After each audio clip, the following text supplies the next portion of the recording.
Negotiations of the European Union, and also with permission, in view of the fact that the October European Council is this week, I'll also review the progress of the 5 negotiating rounds since June.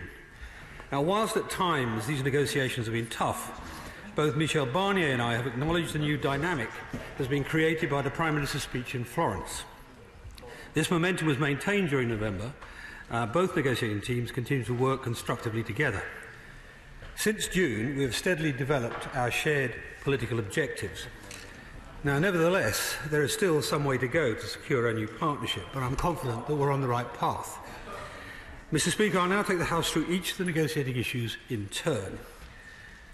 On citizens' rights, we've made further progress towards giving British citizens in the EU and EU 27 citizens in the UK the greatest possible legal certainty about the future. Now, in future, our legal orders will be distinct and different. Last week, we explored the ways in which we will make sure the rights we agree now will be enforced in a fair and equivalent way. We also explored ways in which we can fully implement the Withdrawal Treaty into UK law. That will give confidence to European citizens living in the UK that they'll be able to directly enforce their rights as set out in the agreement in UK courts. The two sides also discussed ways of ensuring consistent interpretation of our agreement. Now, although we've not yet arrived at a single model that will achieve this, we have explored a number of options. And we should also not lose sight of the fact that we've made significant progress in this area since June. We've reached agreement on the criteria for residence rights, the right to work and own a business, social security rights, rights for current family members, reciprocal healthcare rights, the rights of frontier workers, and the fact that the process for securing settled status in the UK will be streamlined and low cost. But of course, there are still some issues outstanding for both sides, including the right to continue to enjoy the recognition of professional qualifications, the right to vote in local elections, the right to onward movement as a UK citizen already resident in the EU 27, the right to return, the right to bring in future family members, and the right to export a range of benefits. Now, in many of these areas, it's a straightforward statement of fact that our proposals go further and provide more certainty than those of the Commission. We're trying to find, on both sides, I think, pragmatic solutions. And in the 4th round, we offered the guaranteed right of return for settled citizens in the UK in exchange for onward movement rights for British citizens currently living in the European Union. And we look forward to hearing the Commission's response on this offer. We haven't had it yet. Mr. Speaker, I recognise there has been some concern regarding the new system which European citizens will have to use to gain settled status in the United Kingdom. So last week I confirmed that while there will be a registration process, the administration process will be completely new, streamlined and importantly low cost.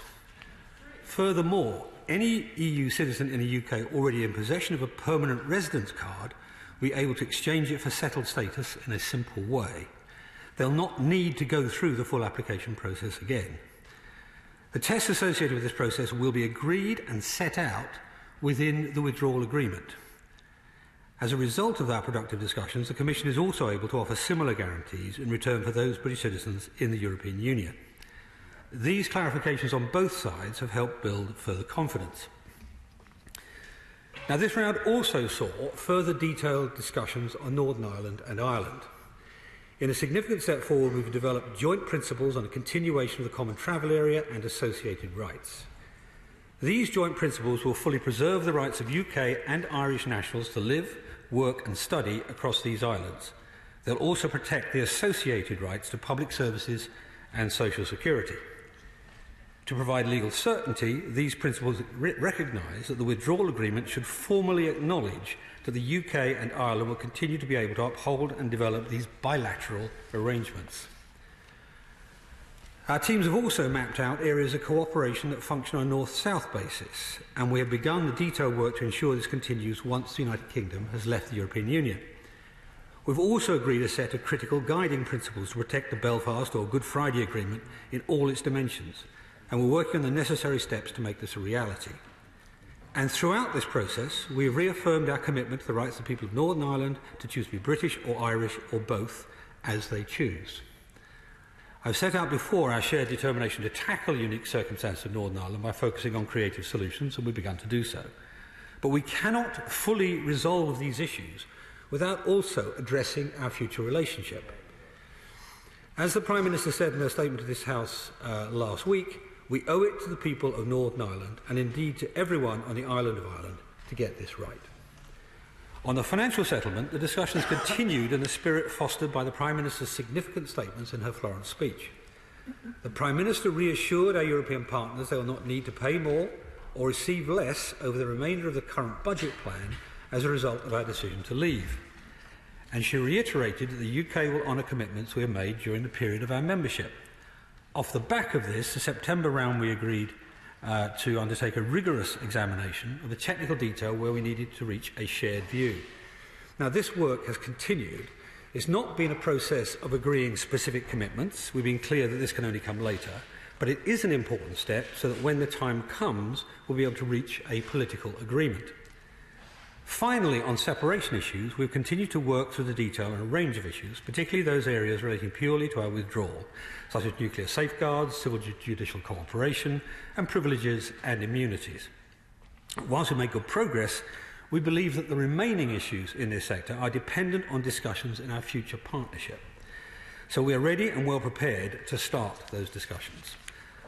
So in conclusion, Mr. Speaker, our aim remains to provide as much certainty as possible to businesses and citizens on both sides. I've made no secret of the fact that to fully provide that certainty, we must be able to talk about the future. We all have to recognise that we're reaching the limits of what we can achieve without consideration of the future relationship. The Prime Minister's speech in Florence set out the scale of our ambition for the new partnership with the European Union, and she also laid out the case for a simple, clear and time-limited period of implementation on current terms. At the European Council later this week, I hope the leaders of the 27 will recognise the progress made and provide Michel Barnier with a mandate to build on the momentum and spirit of cooperation we now have. Doing so will allow us to best achieve our joint objectives and move towards a deal that works for both the UK and the European Union. Mr. Speaker, there has been much discussion of what will constitute sufficient progress.